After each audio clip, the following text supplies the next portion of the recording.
Hello, my name is Dylan McConnell.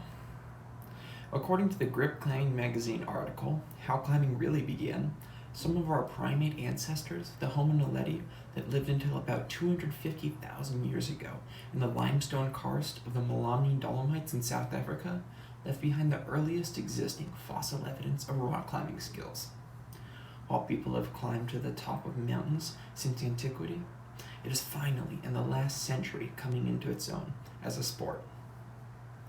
In this speech, I will tell you about the history of rock climbing as it is developed into the sport we see it today. I will begin by telling you about the origins of rock climbing as a sport. Then I will move on to telling you about its rise to popularity. And finally, I will tell you about the current state of rock climbing. I will begin with the early days of rock climbing. Rock climbing originally was purely done out of necessity, and not until recently was it considered as its own activity. Rock climbing for a long time was considered part of the sport of mountaineering. Europeans in the early 20th century began climbing the tallest peaks in Europe, such as Mont Blanc in the French Alps. They used combination of techniques such as aid and free climbing to summit these peaks.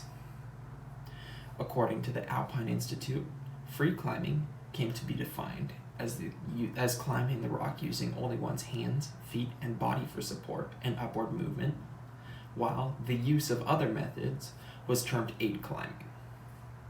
Rock climbing came into its own later in the 20th century.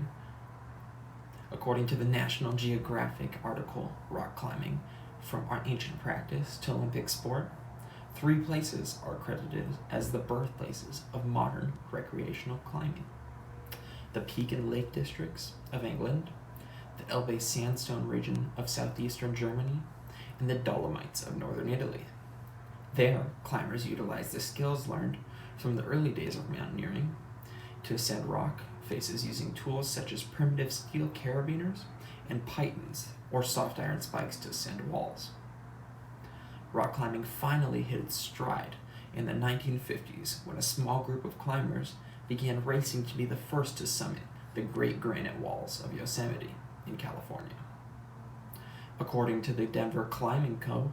article titled The History of Rock Climbing, there are 2 main schools of thought that define this era in climbing: that of Warren Harding and that of Royal Robbins. The article states that Harding believed in doing whatever was necessary to ascend the rock. Robbins, on the other hand, advocated clean climbing, a style of climbing that leaves as little gear in the rock as possible. Robbins' clean climbing ideals eventually won out.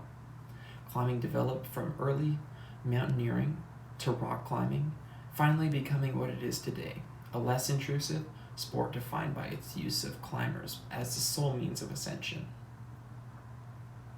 Rock climbing nowadays is a much simpler sport. Climbers carry up the bare minimum they need.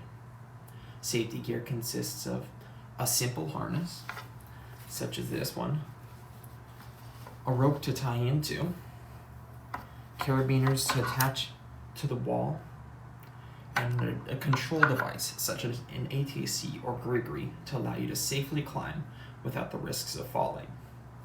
The safety provided by the gear we use allows us to go higher and farther than ever before, while maintaining that unintrusive doctrine.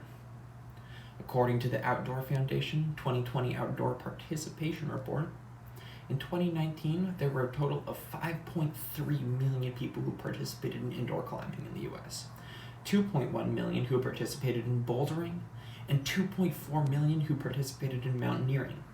The decades of rock climbing development shaped it into a safe sport that many enjoy today. Through this speech, I told you about the evolution of rock climbing,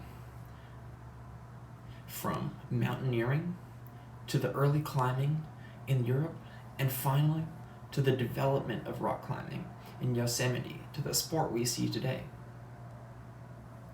All of this is to say that rock climbing is finally gaining the attention and widespread recognition it deserves. Thank you. I look forward to hearing everyone else's speeches as well.